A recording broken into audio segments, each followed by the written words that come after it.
Don't call it the Brady Bunch.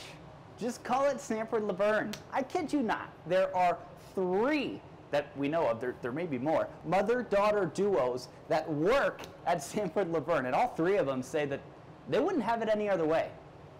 Let's meet them. First, let's meet Catherine Cat Dahl and Diane Kennedy. Both are family physicians. Their offices are 10 paces apart. Cat just started at Sanford Luverne in December. She said she always wanted to be like Diane. Well, I obviously had a big influence with my mom also being a family physician.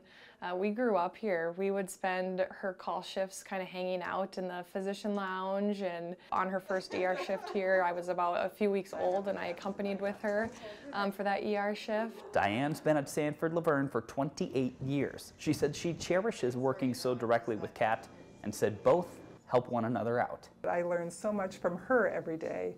Even though she's asking me a million questions and I'm happy to answer all those questions, I am learning more from her than she could ever imagine. The same can be said about Jamie and Madison Reisdorfer. Jamie's an OB nurse supervisor and has been working at Sanford Luverne for 25 years. But she said she's learned a lot from her daughter's grit and drive. Madison is a full-time student and in the South Dakota Air Guard, all while working as a patient care technician at Sanford.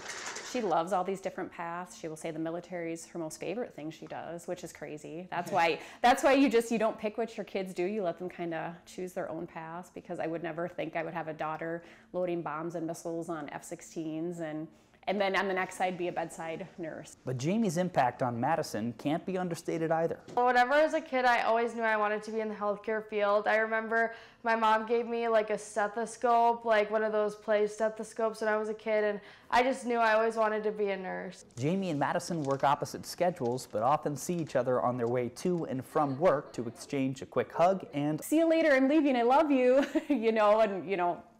it's good. I mean, I'm happy she feels comfortable to say those things. So. But on the other hand, Lynette Elbers, a 30-year registered nurse, and her patient care technician daughter Whitney Elbers will ride together to work. She thinks that's great because then mom has to pay for the gas, mom has to drive. Lynette works 12-hour shifts while Whitney works 8. In the 4 hours she waits for her mom, she does homework since she's a full-time student. They don't work the same schedule, but they do make it a point to still spend as much time together as they can. There'll be days that they'll tell me I can go on lunch break, and I'm like, oh, I'm going to wait because me and my mom are going to have our lunch date. Whether you're actually related or not, the nurses will call you by name and all of a sudden you'll hear a mom. there's a special closeness and connection at Sanford Luverne, which is what makes the hospital and clinic so unique. We're a family. We're a lot more than just a place you come to work. We care about each other, we protect each other, we support each other, and we make it a good place to be. In Luverne, Simon Floss, Sanford Health News.